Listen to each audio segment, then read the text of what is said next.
we do have a little bit of a swagger. We believe as the Lifeliners, we're the gold standard for logistics formations in the Army. And, you know, and part of the Lifeliner team built back at Fort Campbell, 326 engineers, 24 ADA, 716th MP Battalion, all those in that Lifeliner family are indeed the gold standard for Army, either in combat or, you know, demonstrated in garrison. But, you know, elite units, more than just saying you're elite, have got to demonstrate that you're elite. And I think this year we have done exceptionally well in very harsh winter, mountainous terrain, really working through some problems as an organization. So I would say that yes, we are have a little bit of swagger as we step off to go home, but we've kind of earned that swagger because we've done exactly what we needed to do for teammates. Because in Task Force Lifeliner, there are no customers. There are men and women out in those mountains pulling lanyards, working in villages, doing the right thing that the American people have asked them to be here for, and they should want for nothing. Gasoline, parts, ammunition, pencils, paper, whatever it is, the Lifeliner has touched it.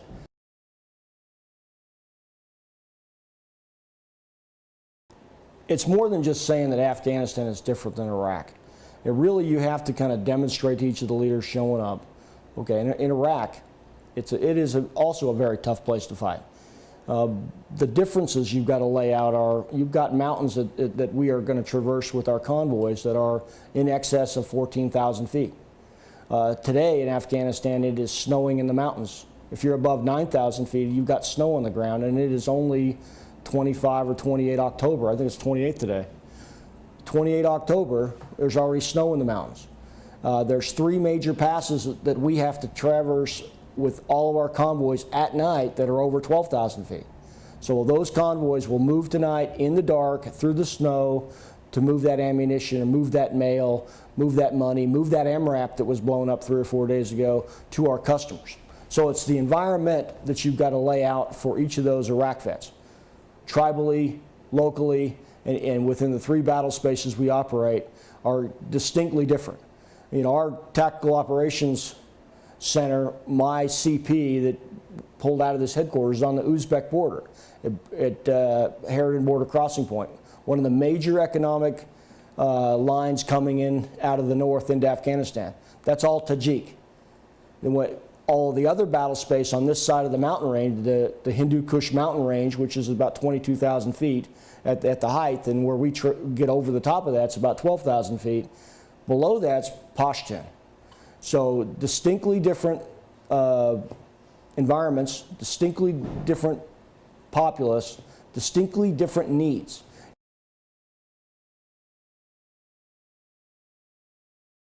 Most of us that have been to Afghanistan a couple times, like I have, know how important aerial delivery is, know how important vertical delivery with helicopters or other kind of stall aircraft, taking the mountain ranges, taking the weather, taking the enemy out of the equation as you deliver combat power to, you know, close to 200 remote FOBs with 13 separate brigade equivalents on this battle space. Because every time that you drop, you know, today we'll drop, I want to say 120 bundles of fuel to remote locations. I think that's what's coming out of the rigger shed this morning, which is a typical day for us. Every one of those fuel barrels that goes in takes somebody off the road that it's on a road that potentially could have an IED, or potentially could roll over an MRAP, or potentially, you know, put something off the task of building the Afghan army or building the relationships or going after the enemy. So if you go 3-dimensional with your logistics, and the 101st did this in Vietnam, and that's where we get the name Lifeliner from, is at the end of that, you know, small fire base, the Lifeliners were always going to do something under the hook of the helicopter. It's not any real different in Afghanistan. The terrain's different, the environment's different, you have to watch the weather a little different, but that's the same discussion. We've dropped almost 7,000 bundles, which are about 2,200 pounds each. We're closing on about 20 million pounds of cargo delivered by standard CDS. During that rotation, we've also brought back heavy drop or mass resupply pallets, which we hadn't done in the theater for about 18 months. That capability had kind of atrophied. That's back up online. That gives us a lot of capability to drop heavy engineer equipment, heavy engineer barrier material to the outlying FOBs, without putting soldiers on the roads. We've also brought back the steerable parachute called J-pads, which is that's released at high altitude, and it basically drives itself into the LZs. Each one of those capabilities, aerial delivery-wise, give us a tool to attack every distinct problem.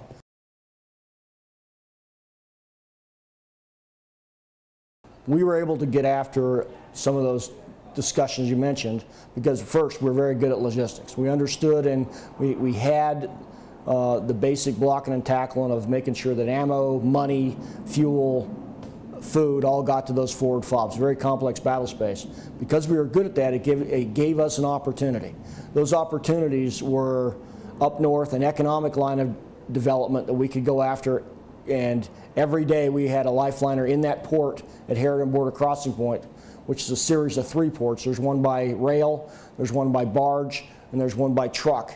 That most of the logistics coming out of the north were there.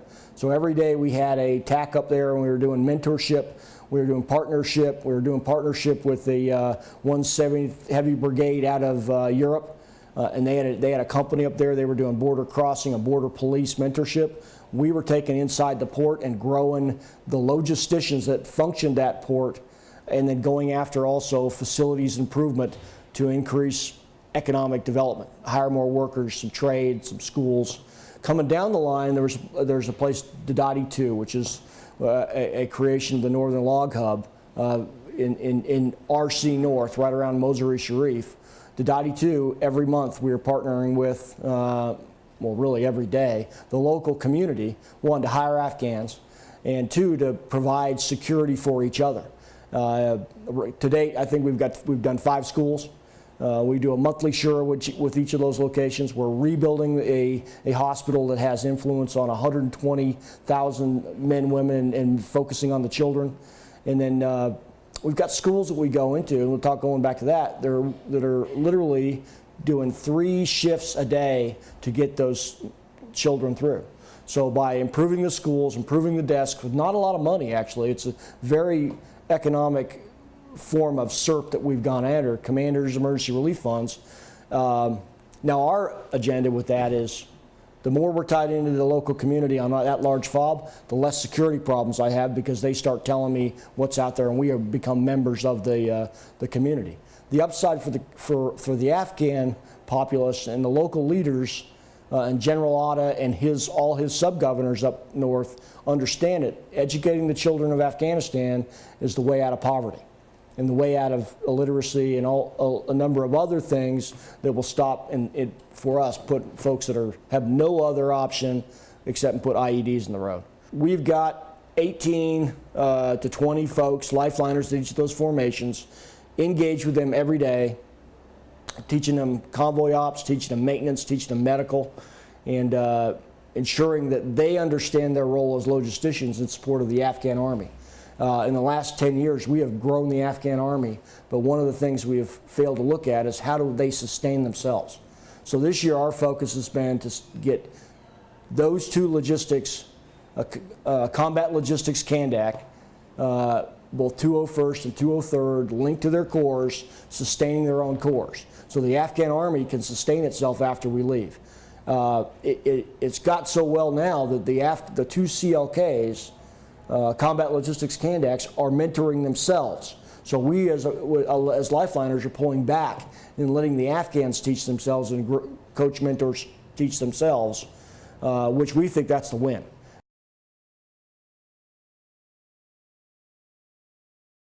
Now, this deployment didn't come without some challenges and also without some tragedy. We did lose soldiers in this fight. Good soldiers, all of them. Yep. You know, absolutely, you know, standards of any logistics unit. The ability, however, of getting back up after that loss, you know, what does that say about this brigade? Well, I mean, it's, you know, we lost 12 this rotation, and it's certainly a losing of soldiers is not a measurement of a good commander or anything else. But it certainly is, it talks to the nature of this formation that, we lost 7 at Ganbury last April. When we were doing the memorial ceremony, we carried off our friends off the helicopter and got them to the morgue.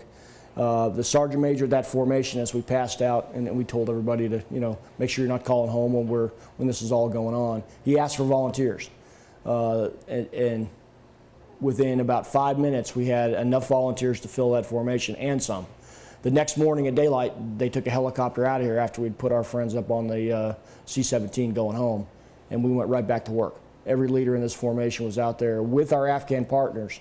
Oh, by the way, that also lost equal amount of their friends, their soldiers, their teammates in that suicide bombing at that maintenance meeting that morning.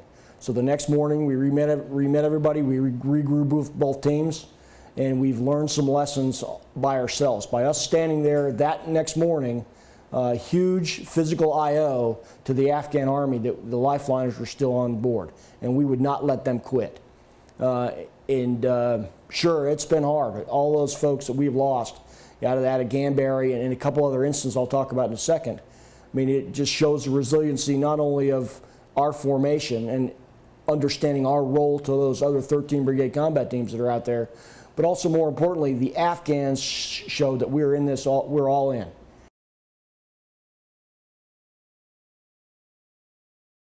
For all the other units that are preparing to come, it really goes to the discussion of understand your environment. Understand the mountains, understand the terrain, understand the effects of weather, understand each of the difference between criminal networks and insurgent networks, the line blurs. Understand what impact we as strategic logisticians have on the battle space. I mean, General Allen across the way has $120 million in CERP, Commander's Emergency Relief Fund. In this building every day, in our Class 9 section downstairs, as we talk about passing money, $40 million a day comes through this headquarters as we pass spare parts to the rear. I mean, we manage and oversee $1 billion contract in trucking. Across the way, AMC and some of our partners, strategic partners, in $5 or $6 billion. And when you go to those facilities, you don't see a lot of Afghans working. So how is it as the Sustainment Brigade that you affect that conversation to put that amount of money to affect the Afghan economy positively? That's the kind of discussion that you got to be in.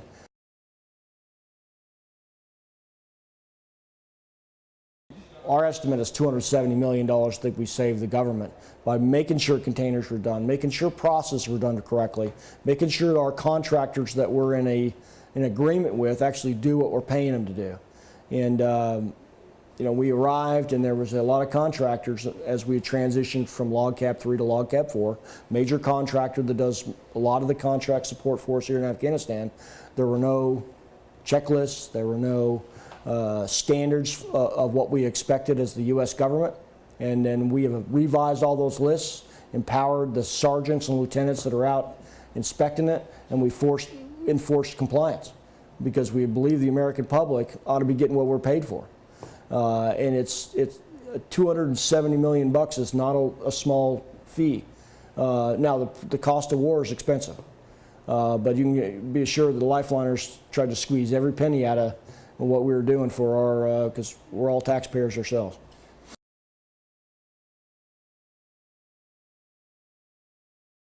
One of the things we always forget as soldiers is, we disappear into these mountains or the streets of Iraq, and life goes on. And it's not easy for those that stay behind that watch CNN or Fox News or whoever. And one of the things I always tell all these formations, they go home, because they all arrive separately, they all go home separately, and they all have to integrate independent of battalions and brigades. You got to thank those that took care of you. I mean, our kids didn't sign up to be in the Army. Our wives may have signed up to marry a soldier or man or woman, that whoever spouse is. But they certainly didn't sign up for 10 years of war. And most of these senior NCOs and officers have done multiple rotations.